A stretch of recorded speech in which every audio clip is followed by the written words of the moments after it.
새롭게 시작된 단원 정비례와 반비례, 그 중에 첫 번째 시간 두수 사이의 대응 관계입니다. 대응이란 말부터 살펴볼까요? 자, 대응.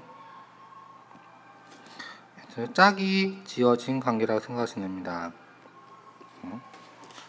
예를 들어서 4일 때 6. 이렇게 짝을, 이 4와 6의 짝을 지으면 대응 관계를 보시면 되는데요. 이 대응 관계 쭉 나열하다 보면 때론 규칙이 있을 때가 있습니다.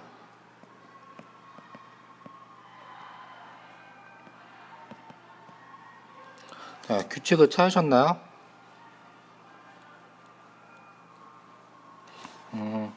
여기를 x. 자, 표로 해봅시다.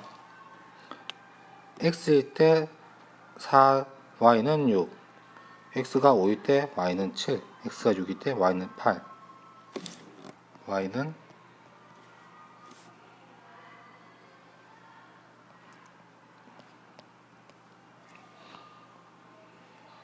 이렇게 되죠. 우리는 이제 미지수가 드디어 등장하게 되는데요.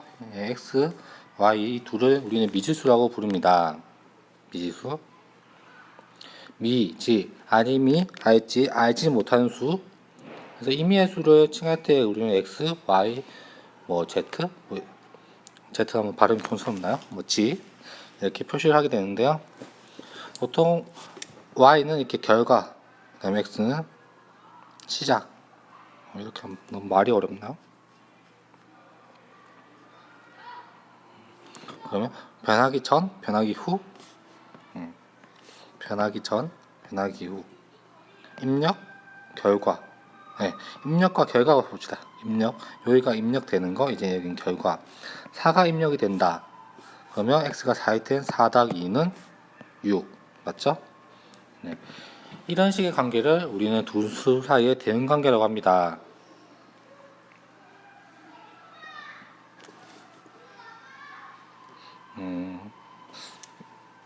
말이 좀 어려워서 다시 두 수 사이의 대응 관계 할 때 보통 x, y 이렇게 표시를 하게 되는데요.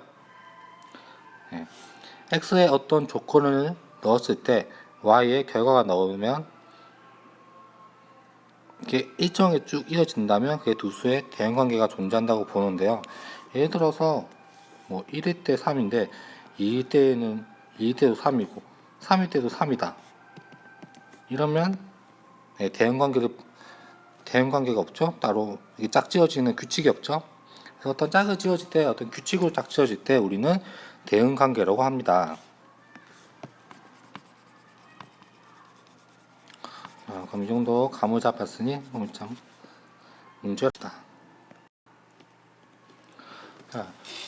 여기 보면 이 우주인의 수와 우주복의 수가 있죠. 우주인의 수를 우리는 x라 하고 우주복의 수를 y라고 둡니다. 자, 그럼 봅시다.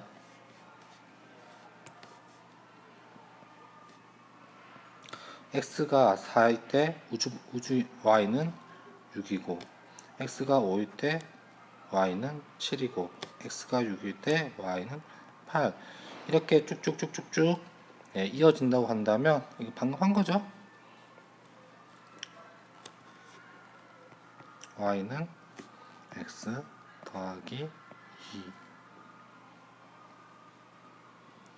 자, 즉 x가 커질수록 y도 똑같이 커지게 되겠죠. 우리는 이 관계를 참고로 정비례라고 합니다. 얘를 왜 정비례라고 하냐면 그래프로 그려보면 여기가 x축 y축이면 x가 1일 때 y는 3이겠죠. x가 2일 때 y는 5. 그래프 잘못 그렸네. 그래서 보면 쭉 이렇게 이어지겠죠. 일정하게 쭉 이렇게 이어져 있는 이 모양을 보고 우리는 정비례라고 합니다. 자, 그러면 만약에 x가 10이라면 y는 10 더하기 2니까 12가 되겠죠. 그래서 여기를 10이라고 하면 얘는 12. 이렇게 하면 됩니다. 그래서 대응관계를 하실 때는 먼저 대응관계가 이어주는 규칙을 찾으시고 이것을 식으로 나타내시면 됩니다. 자, 감을 잡을 겸 하나를 더 봅시다. 우주복의 수와 연료 전지의 수가 있는데요. 우주복을 우리는 x라고 두고 연료 전지 수를 y라고 둡시다. 1일 때는 2, 2일 때는 4, 3일 때 6, 4일 때 8. 계속 몇 배씩 커가죠? 두 배씩이죠. 그래서 연료 전지 y는 x 곱하기 2다. 이렇게 볼 수가 있겠죠? 왜 이렇게 복잡하게 나타내냐고요? 일종의 이건 비례식이기 때문에 예를 들어서 x가 정해지면 y는 자동으로 정해지게 되겠죠? 우리 비례식처럼. 예를 들어서 1대 2의 비례가 하고 있으면 1이 100이 되면 여기는 자동으로 200 이렇게 되죠? 이것처럼 이걸 일종의 이런 식으로 썼다고 생각하시면 되겠습니다.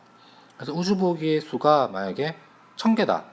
그러면 연료 전지수는 필요한 전지수는 2000개가 되겠죠? 2배니까. 그래서 이번 그래프로 한번 또 그려봐 보겠습니다. X축, Y축 1, 2, 3, 4 X가 1, 2, 3, 4 X가 1이면 1대 2, 2대 4 이렇게 올라가게 되겠죠? 일정하게. 자, 이렇게 x가 커지면 y도 커지는 관계를 우리는 두 수의 대응 관계 중에서 정비례라고 합니다. 자, 그러면 생각도 있겠죠?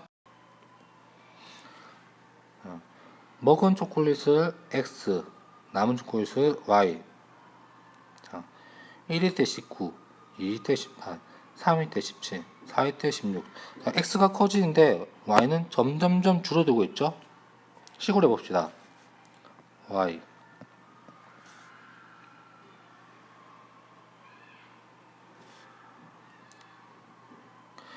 1인데 19가 나와야 돼. 1인데 19. 20 빼기 이렇게 되겠죠? 이렇게 하면 x가 1이면 y는 19, 2면 10, 이런 식으로 되죠? 자, 이거는 그래프를 그려보면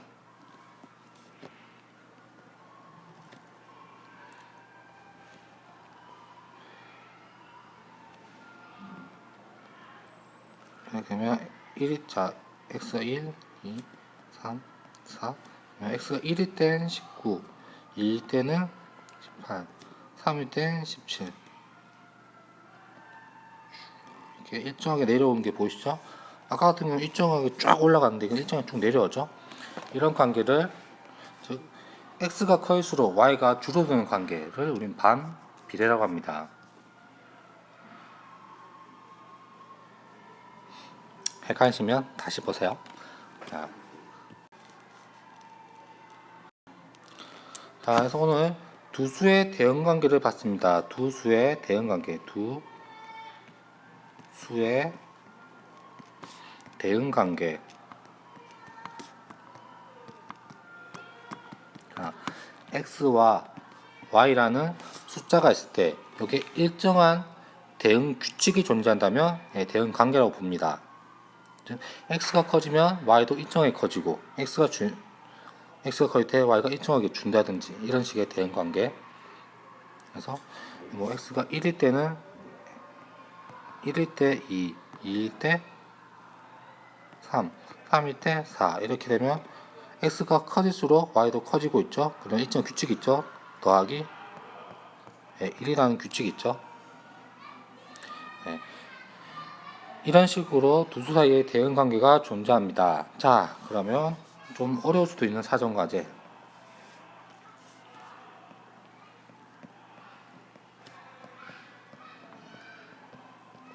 자, 정비례와 반비례는 우리 일상생활에서 아주 쉽게 찾아볼 수 있습니다. 관심 안 두셔서 모를 수도 있겠지만, 그래서 우리 생활 속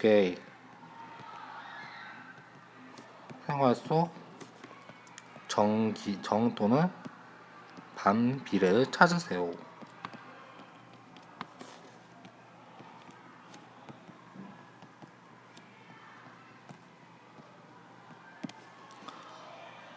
뭐 어려우면 예시를 하나 들어드리죠. 예시를.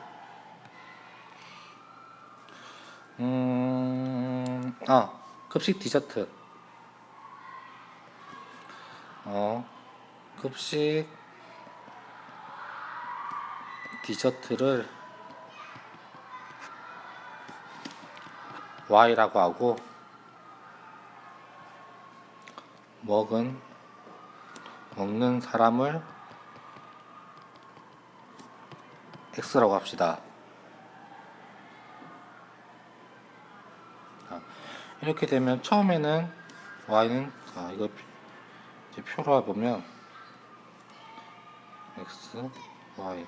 다음에 아무도 없을 때는 우리 반 총 27개, 뭐 오늘 적게 왔지만 디저트가 있겠죠? 한 명이 먹으면 26개가 남을 테고, 두 명이 먹으면 24개가 남겠죠. X가 커질수록 Y가 줄고 있는 거 보이시죠? 그러면 Y는 X 빼기 1. 자, 이렇게 찾아서 C까지 만들어 오시면 되겠습니다. 화이팅!